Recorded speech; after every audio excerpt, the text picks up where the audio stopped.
안녕하세요. 네, 2023년 대비 41개 테마 교정학 기출 사용 설명서가 또 새롭게 출간이 됐습니다.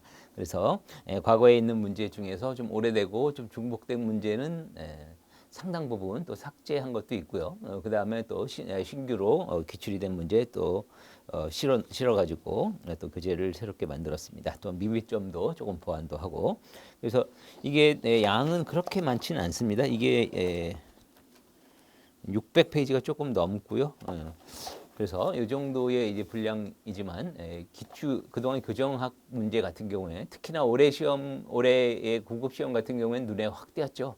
거의 기출 수준에서 대부분 출제가 돼서 기출하고 뭐 요약 자료 정도만 가지고도 고득점을 할 수 있었던 이런 시험이었습니다. 물론 이제 출제 빈도가 해마다 다르고 난이도가 훨씬 어렵게 나온다면 기출 수준을 능가하는 문제가 당연히 포함이 될 겁니다. 다만 그동안의 역대 기출을 분석을 해보면 상당 부분, 올해 같은 경우는 특히나 대부분이 기출의 경향과 유사했었고 조금 난이도가 있다고 하더라도 최소한 한 60% 이상 정도, 그 정도는 기출의 경향 또는 기출만 가지고도 충분히 해소가 될 만한 문제들이 대부분입니다.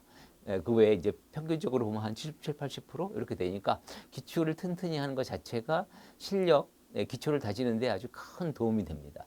그래서 제가 여기서도 기출에 대해서도 이제 한 가지 강의를 시작하기 전에 말씀을 드린다면 기출 문제를 그냥 풀어보는 거에 만족해서는 안 됩니다.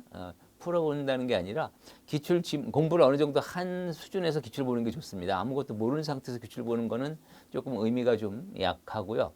기본서를 어느 정도 공부한 이후에 기출을 공부하면서 기출에 나오는 어떤 지문 하나를 좀 분석을 한다는 생각으로 보시면 좀 큰 도움이 됩니다. 기본서에 있던 이러이러한 내용을 이렇게 해서 변형을 해서 출제하는구나 이런 느낌을 하나하나 문제 지문을 보면서 지문을 분석을 해서 대조를 하고 그게 쌓이면 엄청난 실력이 됩니다. 왜냐하면 기본서에 이런 내용이 기출에서는 이렇게 변형이 되는구나라는 걸 알게 되면 기출이 되지 않은 지문이라고 하더라도 이러이러한 지문을 또 이렇게 변형할 수도 있겠구나 여러분들이 예측이 가능하거든요. 그러면 실력 자체가 차원이 다르다는 얘기 꼭 말씀을 드리고요. 그래서 풀어보는 게 아니라 분석하겠다는 한번 시각으로 한번 학습을 할 걸 한번 권해드립니다. 자, 뭐 서두에 너무 긴 소리 줄이고요. 바로 그러면 또 진행하도록 하겠습니다.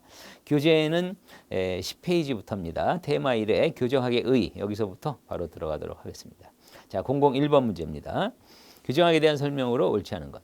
교정학은 교학 개선, 교정행정 관련 일련의 문제, 이론적 과학적으로 연구한 학문. 바로